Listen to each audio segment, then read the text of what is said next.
మా వైపు నుంచి కూడా మేడం కూడా చాలా క్లియర్ కట్ కొన్ని ఇష్యూస్ మీ పైన మీ దృష్టికి తీసుకురావడం జరిగింది. ముఖ్యంగా ఈ యొక్క ట్రాన్స్జెండర్ పాలసీ అనేది చాలా విషయపైన ఆల్రెడీ వాళ్ళు చాలా అధ్యయనం చేయడం జరిగింది.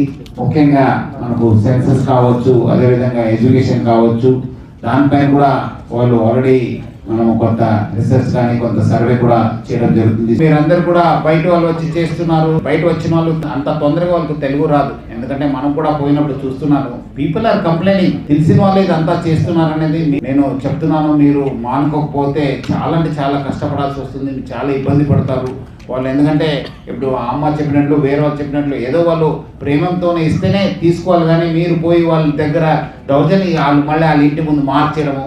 మీరు కూడా కొంతమంది చెప్పినట్లు మీ వైపు ఏమాత్రం జరిగితే మనం డెఫినెట్లీ మీకు ఇబ్బంది అయితే మన పోలీస్ వాళ్ళని కూడా మన ఆఫీసర్స్ కూడా మనము సెన్సిటైజ్ చేస్తాను. మీకు ఎక్కడ అన్యాయం జరిగితే డెఫినెట్లీ నేను మన వాళ్ళకి సపరేట్గా మీటింగ్ ఉన్నట్టు చెప్పి డెఫినెట్లీ మనము యాక్షన్ తీసుకోవాలని చెప్పి మన వాళ్ళకి క్లియర్ కట్ ఇన్స్ట్రక్షన్ ఇవ్వడం జరుగుతుంది.